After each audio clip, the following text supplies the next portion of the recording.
Welcome back to another episode of Rock Boys Football. Mario Cristobal, the Miami Hurricanes, heading into their last official visit weekend of the month of June.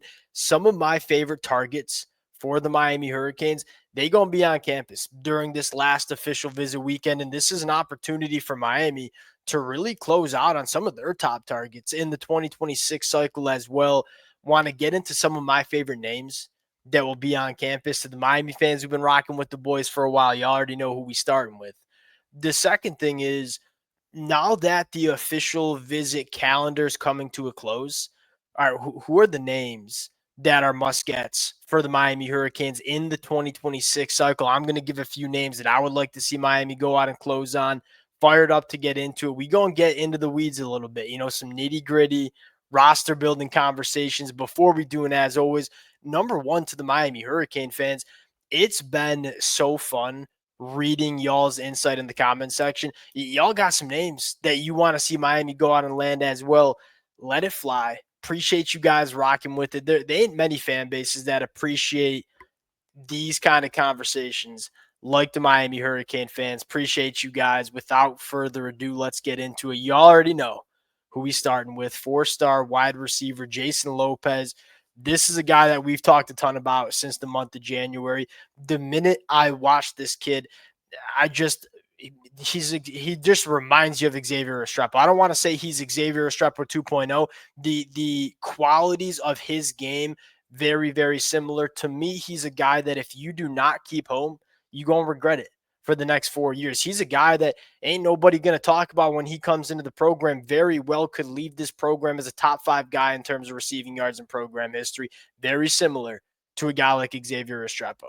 What do we love about Jasen Lopez? Number one, the feel for the position. This is a guy that knows how to create separation. He catches everything thrown his way. Look, he ain't a big cat, 5'10", buck 65, big time basketball background. You see that reflected in the ball skills. This is a guy that can make some combat catches. This is a guy that has tremendous coordination and body control adjusting to passes, but the overall feel, like that's what I love the most about Jasen Lopez. You want to play him in man coverage. He is a very shifty individual that can separate in the short intermediate route trees. You want to play zone coverage. He has a ton of IQ in terms of where to sit it down in zone and be presentable to the quarterback. That skill set we just saw play out with Xavier Restrepo and Cam Ward. It's not flashy. Look, Jasen Lopez ain't as flashy as a guy like Calvin Russell. The same knocks we had with Xavier Restrepo are very true with Jasen Lopez. He ain't that big and he ain't that fast in a straight line. As a pure football player, I think he's one of the cleanest in the country and a guy that I just feel like you ain't going to miss on. He's going to come into this Miami Hurricanes program and he's going to figure it out and he's going to be really productive. I really hope Miami sees it the way I see it because this guy I think can have a phenomenal career with the Miami Hurricanes. And here, let's get into another conversation. You look at Miami's wide receiver board here. I know Calvin Russell's a big name, and I know a lot of Miami Hurricane fans want Calvin Russell with Miami. And look, if Calvin Russell commits to Miami, we throwing on that commitment sweatshirt and we talking about the high upside that Calvin Russell brings to Miami. If it were up to me, now I'm going to put my general manager hat on for just a second and say this. We all know the NIL resources that it's going to take to get Calvin Russell. That's been pretty widely reported on. If you were to ask me, how would I want this to shake out for Miami? Give me a guy like Jasen Lopez. Give me a guy like Tyron Evans. Ideally, Van Spafford as well. We're not sure if he's going to be on campus.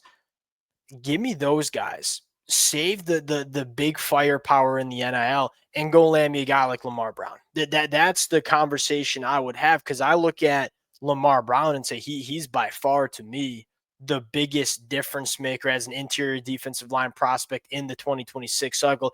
I'd rather have a guy like Lamar Brown than a guy like Calvin Russell that probably needs 2, maybe even 3 years to put it together at the collegiate ranks. That's just my opinion. And look, I get that some Miami fans might disagree, and I understand it. Calvin Russell, he could be a very good football player, but I feel like I know a ton about Jasen Lopez. I feel like I know a ton about Lamar Brown. I feel like I still have my question marks if it's all going to come together with a guy like Calvin Russell. If I'm going to allocate significant resources for guys on the recruiting trail coming out of high school, It's going to be guys like Jackson Campbell. It's going to be guys like Lamar Brown, guys that we know are going to be damn good football players for us early in their collegiate careers. That's my take on the wide receiver board. That's my take on Jasen Lopez. Might as well add this, the production. Like, I'm not just saying this because I watched a little bit of his film and saw him have some good reps. It's a guy that's caught in for over 4,200 receiving yards during his high school career. Hasn't even stepped on the football field during his senior year yet. It's a guy that we're going to be talking about as 5,000 plus receiving yards when it's all said and done during his high school career. To me, it's like go out and get him, or you're going to regret it for the next 3 to 4 years. And I think Miami has the inside track if they want to turn the heat up on him. Number 2, and another guy I really like, and probably the next guy I want to really highlight, Shari Charles, Venice, Florida. Is he going to get as much buzz because he's, a little under 6'2"? It sounds like 230 pounds. No, he's not as flashy as these super twitchy and long guys. But I look at Ashari Charles and say I shouldn't have said long because he's a guy that, although he's only 6'2", he's got 34-inch arms, 10.5-inch hands. I don't care how tall you are if you have long arms. The only reason people talk about height is really to talk about arm length because normally that correlates. Shari Charles, he's a little bit shorter, but man, he's got some length and he knows how to use it. This is a guy that is devastatingly powerful, and because he's a little bit shorter, the little bit more of a thick lower half, his ability to go speed to power and get underneath the pads of opposing tackles, it's devastating. I'm not going to make the comp to Ruben Bain because Ruben Bain was a little bit of a thicker cat in high school. Kind of similar players, though. This ain't going to be a guy that's a Ferrari off the line of scrimmage and winning on the outside shoulder. But he's going to go right through tackles' faces. He's going to be hammering the run game, and he's going to be really disruptive in the pass rush. These guys matter. And you talk about the guys that, all right, maybe he doesn't go for, 15 sacks a season. You talk about a guy that goes for 30-plus quarterback hurries, really disruptive every single game. To me, that's Ashari Charles, and a guy that you feel pretty good about panning out at the collegiate ranks as well. That's number 2 on the list. Here's another name, and this has a little bit more to do with just the linebacker board for Miami.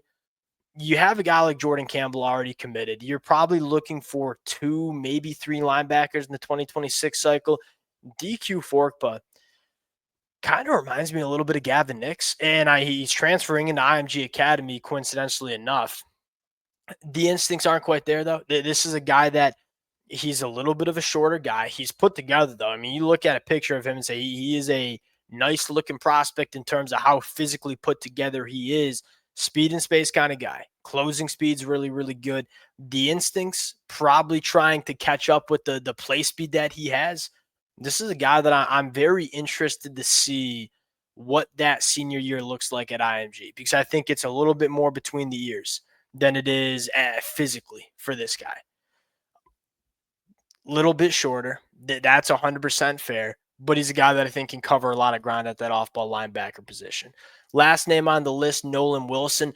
I'm probably just a little bit skeptical in terms of like how this recruitment plays out here.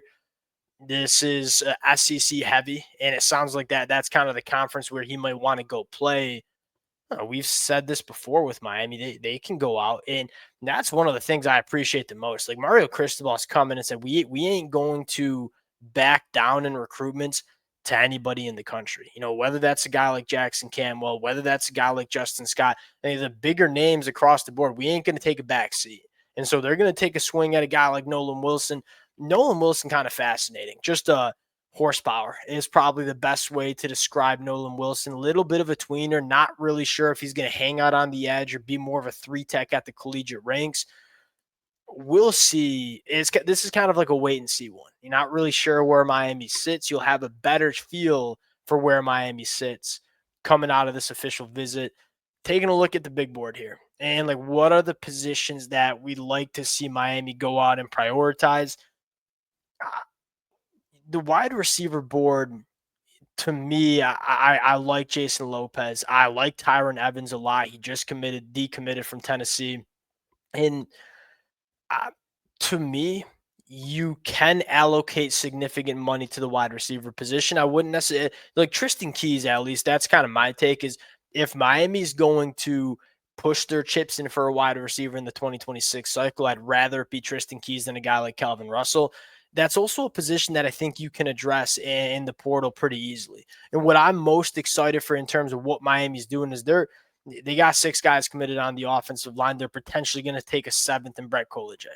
I think they're going to take their big swings at some of these guys along the line of scrimmage as well. That's where I'd see Miami, or that's where I should say I would like to see Miami do their best work along the lines of scrimmage.